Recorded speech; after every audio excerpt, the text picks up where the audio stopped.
Si Colonel Macario Mac Peralta Jr. ay isa sa mga pinakatanyag na pinunong militar ng Pilipinas noong ikalawang digmaang pandaigdig.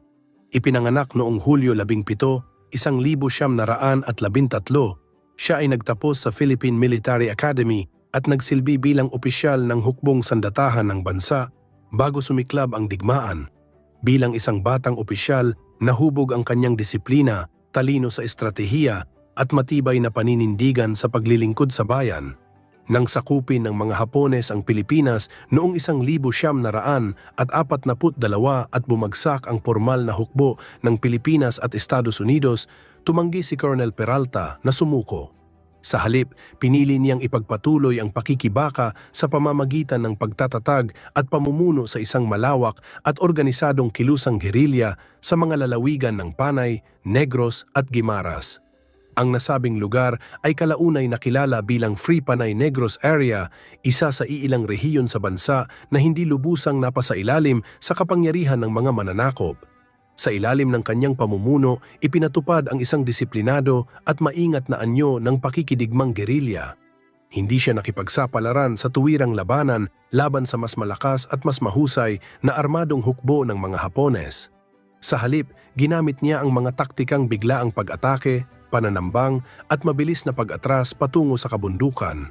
Ang ganitong estratehiya ay nagdulot ng kalituhan at panghihina sa hanay ng kaaway habang napangangalagaan ang lakas ng mga gerilya. Higit pa sa larangan ng digmaan, pinatunayan ni Colonel Peralta ang kanyang kakayahan bilang isang mahusay na pinuno at tagapamahala. Itinatag niya ang isang pamahalaang gerilya na may malinaw na sistemang militar at sibil.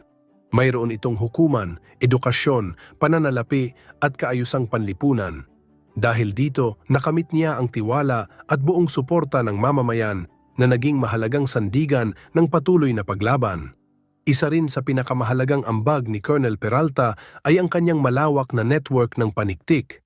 Sa pamamagitan ng mga lihim na ugnayan at maingat na pangangalap ng impormasyon, naipadala niya sa hukbong Amerikano ang mahahalagang datos tungkol sa galaw, lakas at plano ng mga Hapones sa Kabisayaan. Ang mga impormasyong ito ay naging mahalagang salik sa matagumpay na pagbabalik ng mga puwersang alyado at sa pagpapalaya ng Pilipinas. Sa kabuuan, si Colonel Macario Peralta Jr. ay hindi lamang isang pinunong militar kundi isang sagisag ng matalinong pamumuno at wagas na pagmamahal sa bayan. Ang kanyang mga taktika at sakripisyo ay nagpatunay na ang tagumpay sa digmaan ay hindi lamang nasusukat sa lakas ng armas, kundi sa talino, pagkakaisa at matibay na paninindigan ng